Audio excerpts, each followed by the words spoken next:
ہندوتوا دہشت گرد فوجیوں نے کشمیریوں کی منظم نسل کشی کا سلسلہ تیز کرتے ہوئے سری نگر میں ایک صحافی سمیت 2 نوجوانوں کو فرضی جھڑپ میں شہید کر دیا۔ ان نوجوانوں کو سری نگر کے علاقے ریناواری میں تلاشی اور محاصرے کی کارروائی کے دوران شہید کیا گیا۔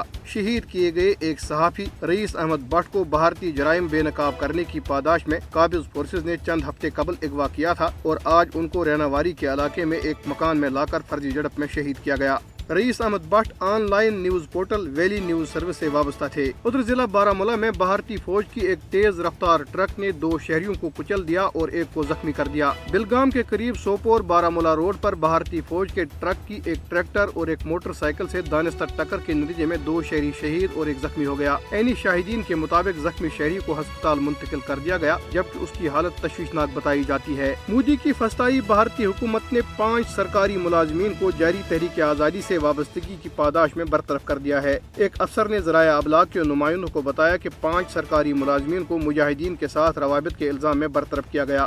انہوں نے کہا کہ برطرف کیے گئے ملازمین میں 2 کانسٹیبل توصیف احمد میر اور شاہد حسین راتھر، کمپیوٹر آپریٹر غلام حسن پرے، استاد ارشد احمد داس اور ایک ہسپتال ملازم شرافت اے خان شامل ہیں۔ بھارتی ریاست کرناٹک کے ضلع گدک میں ایک سکول میں باحجاب طالبات کو 10ویں جماعت کے امتحانات میں بیٹھنے کی اجازت دینے پر 7 اساتذہ کو معطل کر دیا گیا۔ شہر گدک کے C S Patil high school میں 10ویں جماعت کے امتحانات کے دوران چند طالبات حجاب اور برقع پہنے کمرے امتحانات میں موجود تھی۔ باحجاب طالبات کو امتحان میں بیٹھنے کی اجازت دینے پر 7 اساتذہ کو معطل کر دیا گیا ہے۔ بھارتی حکام نے ممتاز صحافی رانا ایوب کو ممبئی انٹرنیشنل ایئرپورٹ پر بیرونی ملک جانے سے روک دیا۔ ممتاز بھارتی صحافی کو امیگریشن حکام نے تحقیقاتی ادارے انفورسمنٹ ڈائریکٹوریٹ کی طرف سے ان کے خلاف جاری نوٹس کی وجہ سے ممبئی ایئرپورٹ پر بیرونی ملک جانے سے روکا۔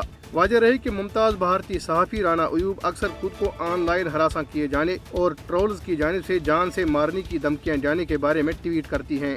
بھارت میں حکمران ہندو انتہا پسند تنظیم بھارتیہ جنتا پارٹی نے صوتی آلودگی کی آڑ میں مساجد میں لاؤڈ سپیکر کے ذریعے اذان دینے پر پابندی عائد کرنے کا مطالبہ کیا ہے۔ بی جے پی ممبئی کے صدر اور رکن اسمبلی منگل پربات لوریا کی قیادت میں پارٹی کے ایک وفد نے ممبئی پولیس کمشنر سنجے پانڈے سے ملاقات کی اور مساجد میں لاؤڈ سپیکر کے ذریعے اذان دینے پر پابندی عائد کرنے کے لیے ایک یادداشت پیش کی۔ یادداشت میں کہا گیا ہے کہ لاؤڈ سپیکر سے بلند آواز میں دی جانے والی اذان کی وجہ سے صوتی آلودگی میں اضافہ ہو رہا ہے، لہذا مساجد میں لاؤڈ سپیکر سے اذان دینے پر پابندی عائد کی جائے۔ بھارتی ریاست اتر پردیش کی الہ آباد کی عدالت نے آگرہ کے ایک کالج میں انجینئرنگ کی تعلیم حاصل کرنے والے 3 کشمیری طلباء کو رہا کرنے کا حکم دیا جنہیں بغاوت اور سائبر دہشت گردی کے الزامات میں گرفتار کیا گیا تھا۔ آگرہ کے ایک انجینئرنگ کالج کے طلباء ارشد یوسف، عنایت الطاف شیخ اور شوکت احمد گنائی کو آگرہ پولیس نے گزشتہ سال 27 اکتوبر کو T20 ورلڈ کپ کے میچ میں بھارت کے خلاف پاکستانی ٹیم کی جیت پر خوشی کا اظہار کرنے پر گرفتار کیا تھا۔